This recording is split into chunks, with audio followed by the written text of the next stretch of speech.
Hello everyone, how you doing?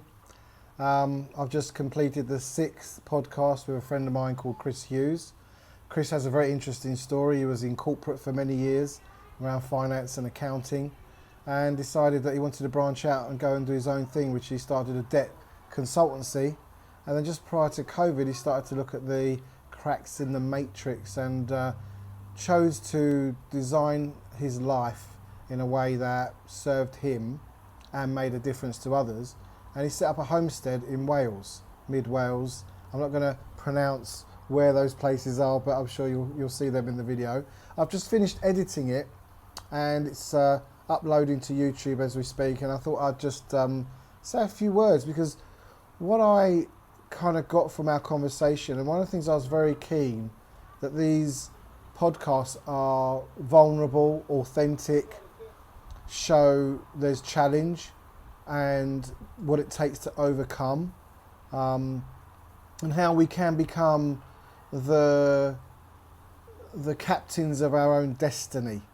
And I know for sure many people struggle with that, because once you take your life into your own hands, there's the risks, the downsides, the failures, and a lot of us are not being conditioned or trained for that. I think Kalpesh alluded to it's the posture of the entrepreneur that keeps going when others would probably give up, or as Joel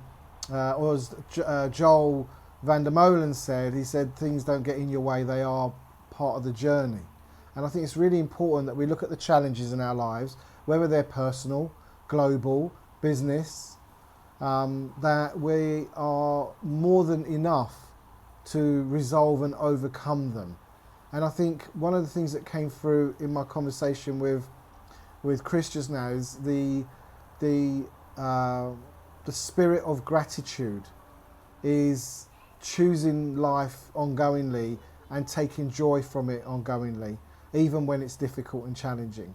So if you're dealing with anything in your life or in your business that's particularly challenging at the moment, just keep throwing yourself out into the future. Like, get your fishing rod and throw it out, let it hook in and reel and pull yourself towards that future, and it's all in the vision. It's how we perceive the future. I mean, in our day-to-day experience, all we have is memories of the past and speculative thoughts about the future.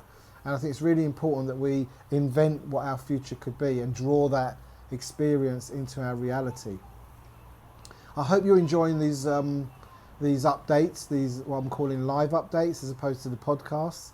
I've really found joy in them, and I've found peace in them, and it's kind of putting me back on the record, which I haven't been for quite a while, and it's something that it's giving me a lot of fulfillment, and I'm getting fantastic feedback, which is great.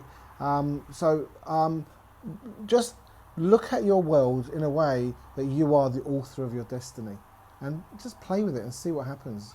You can't fail. There's just information, and how you handle that information is a matter of your character, how you're dealing with your past triggers. Notice those triggers. Those triggers are shaping us. It's who we think we are. And I want to say to you now that who we are is who we say we are, and how we take actions that fit in with who we say we are. Okay? So on that note, I wish you all a wonderful evening, and I will catch up with you all soon. Take care. Bye.